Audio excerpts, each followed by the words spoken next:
So they have to break down the nuclear family. So what is the nuclear family? That is the parents and the children, and who is the authority in those children's lives.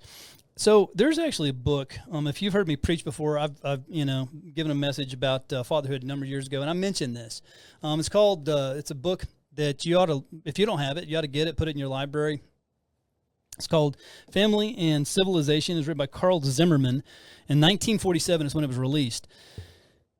Basically, though, they divide the familial states into three categories, and we're just going to focus on the atomistic family system, but I'm going to mention the other two first. The first one is the trustee family system. And this looks to the relationship between the husband and the wife. Notice, yes, I did say husband and wife, and so did he and his colleagues, by the way. And the children as it relates to feudal systems, clans, villages, and the like, and how these external forces can impose their will on the parents to raise children for the benefit of the group. More or less. I'm paraphrasing. That's me. That's mostly my language. I'm paraphrasing. You're saving you a chapter. Okay. It goes from there. It moves into the domestic system. Now, the domestic. That's where you hear the things that work for most. The domestic family. Domestic. Well, this is where the societies begin to truly flourish, and because of the relationship of the mother and the father, it has the greatest influence over the child regarding parental rights. And this prevents the public from imposing the will of the public on these children. They have some level of protection. There's rights that the parents have. So assuming that the factors such as abuse and stuff like that, there's always a room for that. But essentially, the public norms are upheld around a familial nuclear family, then they'll be left alone. So what is the atomistic?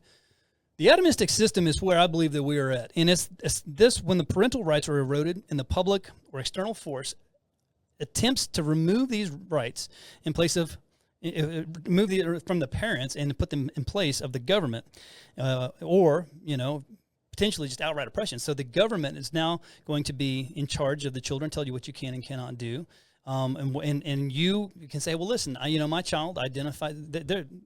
Look, they were born with the proper equipment. This is a young boy. This is a boy. This is a girl. And if the government comes in and says no. They want to say they're a girl and they want to say they're a boy. Well, then if you don't do this, we're going to take your children away. This is what you're beginning to see, right? Black Lives Matter. Remember all the things that they talked about? They said that they are trained Marxists, and their goal is to remove the rights of the parents and place that instead in the rights in the hands of what? The government. This is exactly what's happened in every Marxist environment. And does it end well? It never does. It ends in the antagonistic system where the children begin to tell on the parents. So if inside the home the parents say, this government is evil, they're doing horrible things, they shouldn't be mutilating children, they shouldn't be forcing all these different things on a child and let them be kids. Well, then the next thing the kids go to school, say, hey, my parents said, and they create animosity between the parents. We're going to look about that. So I'm going to go through a list about the steps of the fall of a civilization. And essentially, that's what the atomistic age is. It's the fall of the civilization. Now, they took a number of different historical societies, and I'm going to just touch on the two big ones, the Greek and the Roman, right? But they came up with every fallen nation, society. It happened in the exact same order. And here is the order. Number one, I'm going to put these up on the screen. Increase in rapid, easy, causeless divorce. Guilty and innocent party theory becomes pure fiction. And if you'll recall, Ronald Reagan, when he was the governor of California, he said it later in his later years, and the biggest fallacy, he signed into law in California no fault divorce, and he said that was the biggest mistake he ever made. Number two. Decreased number of children, population decay, and increased public disrespect for parents and parenthood. You can look at America, but look at China. And they had these policies where millions, hundreds of millions, we don't know exactly, of babies and people killed, right, under this communist regime. And now they're freaking out because they realize they got a population problem. But anyway, let's go to number three. Elimination of the real meaning of the marriage ceremony. I remember this going back even to when I was in high school. There was always debate. In fact, the first time I ever heard, gay marriage, so just to put it in perspective, I graduated high school in the early 90s. But even then, there was a conversation happening. But it didn't gain steam, obviously, until much, much later. But I remember when the conversation when I was in high school and where some of this was is that, well, it was actually about gays in the military. Boy, I tell you, from that conversation to where it's gone, in that marriage really isn't an important institution. And it's not just about gays. It's also about just these other people, generations that are just living together and not, just in awe of the covenant of what marriage is. The covenant, this is a covenant between you, your spouse, your wife, your husband, and let me be clear, your husband and a wife, and God. Let's go to number 4, the popularity of pessimistic doctrines about the early heroes.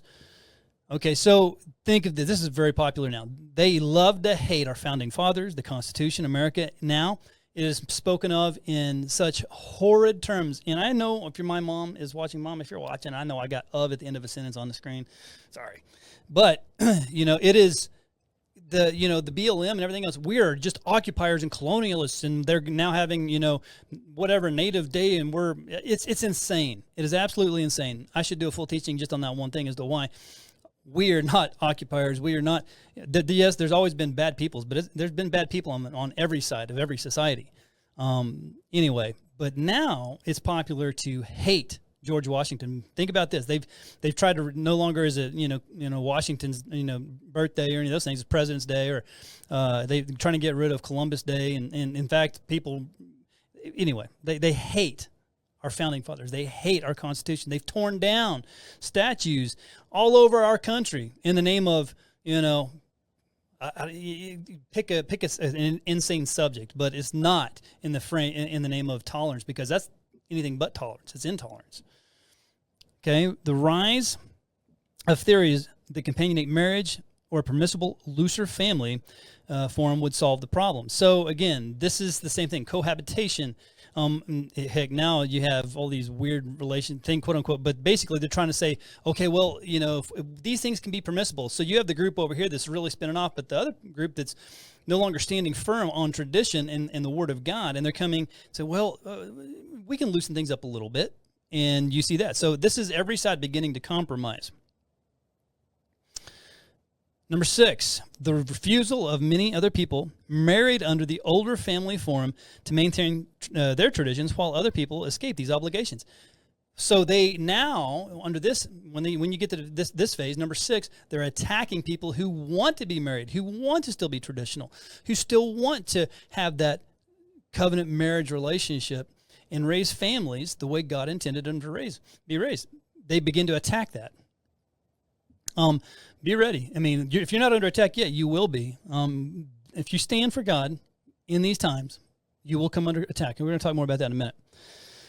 Number 7, the spread of anti-familiatism and the urbane of pseudo-intellectual classes to the very outer limits of the civilization. So this is when not only are say, hey, you're an idiot for wanting to have a family and settle down and to do these things. Now they're saying that's evil, that's wrong. What you're doing is the wrong thing, and what we're doing is the right thing. And this is what they begin to teach. Now look at relationships and how long kids are, I say kids, young adults go back and are living at home, won't get married. I mean, there's no joy when you pursue these other paths. But if you don't have a backbone and say, listen, I'm going to stand for these things, the next thing you know, you're just awash in society. Number 8, breaking down of most inhibitions against adultery. I mean, you see all this about open marriages and, people having affairs all the time. It's inside the church. It's outside the church. Don't stand on a pedestal and say, oh, well, our church, this doesn't happen. Yeah, it does. I promise it does. It's going on everywhere because there's so many people. When Jesus says he comes back for the church, there's going to be the 5 wise virgins and the 5 foolish virgins. And those virgins that he's talking about, the foolish ones, are inside the church, but they do not know him. For they will knock and he will say, I do not know you. Okay? But there's many political Christians, people who go to church, but they do not know God. Number 9, revolts of youth against their parents, so that the parenthood became more and more difficult for those who did try to raise children. So, again, this is something that I've experienced and I've seen. I mean, you have these kids who are all connected with a silly smartphone, right? So many bad ideas are transpired at the blink. Okay, and in that blink, they're stuck on on TikTok and Instagram. And I'm going to do a teaching on that soon. some things I've been feeling, I used to have a ministry called Kids, Parents, and Tech, and I would go and talk about these things, but you can still protect, this home environment. And I would love to share with you, some ways to do that. And number 10, rapid rise and spread of juvenile delinquency. Turn on the news. It's absolutely insane. Number 11, common acceptance of all forms of sexual perversion. I mean, heck, now they're putting litter boxes in schools. This is absolutely so. This is the final step, by the way. When you see this step, the society and civilization under which you are living is about to just be dissolved. It can't exist. It cannot, because you have moved so far away from the tenets of God.